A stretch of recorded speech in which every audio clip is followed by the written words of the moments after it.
Welcome back to Real Repairs for Real Customers.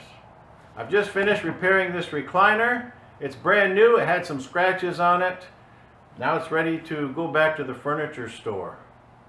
Now if you work primarily in automotive and occasionally in residential furniture, let me suggest to you to save back your furniture colors. Furniture colors are unique to furniture, but also very common to furniture. So you'll find it useful in the future. Save it in a nice clean carry case that you can take into the residence. I happen to have this color left over and it fit this chair, and I was done in a jiffy. It felt like I was cheating. And speaking of residential repairs, we can't really finish our discussion of leather tables unless we discuss leather tables in a residence. Because often these tables have a lacquer finish, and included in that finish is a translucent coating. So how do we do the repairs and have the same overall appearance, including that translucent coating? That's a challenge that we're up to today. Let's go to work.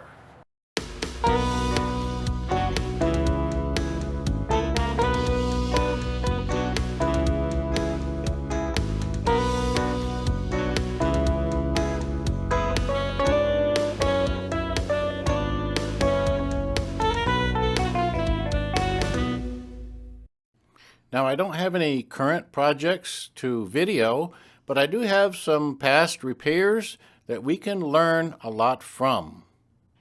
So this table will be our main focus today.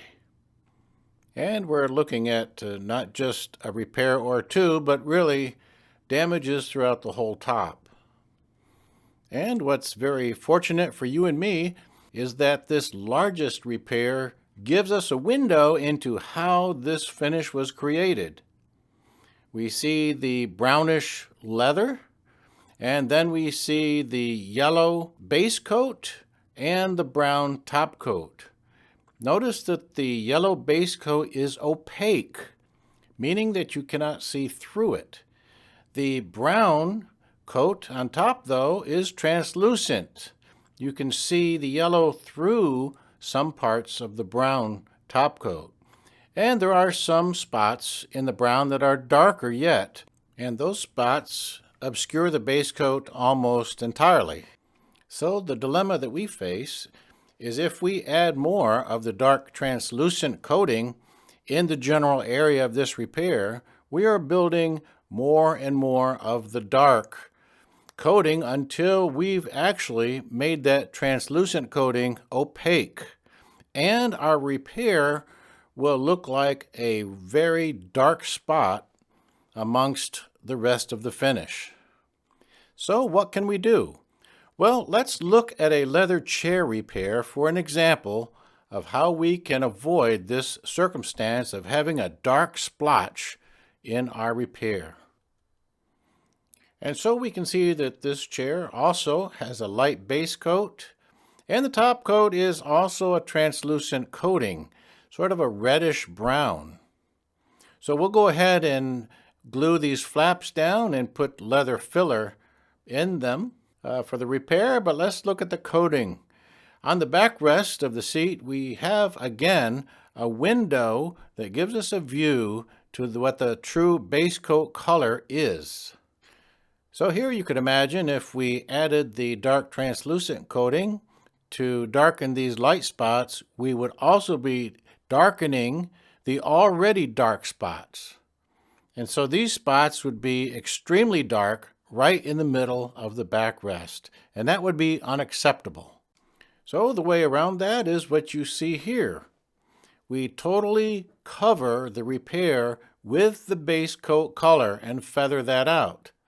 Then we can apply the darker translucent color and blend that out, and it doesn't look like there is a single spot that's repaired. It looks original.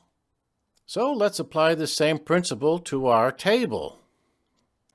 So I have matched the yellow base coat color with a pigmented lacquer. This is out of my vinyl recoloring mixing system. Typically, pigment particles are larger and hence they will give you more of an opaque finish. And that's perfectly suited for our base coat here. The next step is to mask off all of the gold embossed design. Then we'll sand all of the repairs that can be feathered and fill the ones that needed to be filled. After that, we can blend the base coat over each repair just as we saw that we did with that leather chair bottom. Following that, I applied the darker translucent top coat, lighter in some areas, heavier in some areas. So I have some of the base coat showing through, and there are some contrasting dark areas as well. So it's all a randomized finish. Now to achieve the translucent finish, I am using a stain concentrate into a sanding sealer. This is exactly the same thing I would do if I were refinishing a guitar. A stain will have smaller particles and enable you to do a better job of this translucent effect. So here I've repositioned the masking, so I'm covering only the wood, and I'm putting a nitrocellulose clear over the entire leather top. So we'll look at that from a couple of different angles and see that there is no evidence of any repairs. We still have the original look of the randomized coating, sometimes referred to as antique leather or distressed leather. But it's very much what you would expect from a new piece. Here is another leather table, and you probably will recognize that also has the same sunburst design as you would see on a guitar, and it uses exactly the same finishes. We have an indent at either end. It's quite deep actually, but notice the indent is in the dark brown, which is the outside border of the entire table. On this end, the damage is a little bit more into the orange, but I'm thinking if I can bring the brown border a little bit further inside, I can cover up everything. Now to fill these damages, use whatever you like. It could be a latex filler, a polyester filler like the padded dash filler. It could even be an epoxy filler. It doesn't matter. Anything that will sand level. And then once it's sanded level, see if you need to adjust the color of just the repair to bring it up to a nice starting level that closely resembles the surrounding area. Then over each repair, I'm extending the brown border just a little further towards the inside of the table because this obscures the entire repair area better.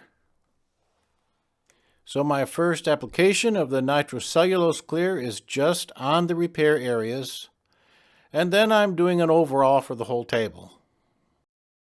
By the way, the yellow and the orange and the brown for the sunburst have just become available in aerosol cans as well. Of course, I didn't have them for this job, and for this one, I just used the dark brown and enlarged that border just a little bit. Now for the chair that we saw as our example, we didn't need that high gloss finish at all. So we used some 4/0 steel wool and just rubbed down that nitrocellulose lacquer once it had dried, and that gave us the nice, beautiful matte look that blended that backrest in nicely. So you can see there is a little bit of work to restoring the finish on these repairs accurately. And the customer may try to minimize the repair by saying, can you just touch it up a little bit? And no, you can tell them that Rick said you can't touch it up, you have to build it up.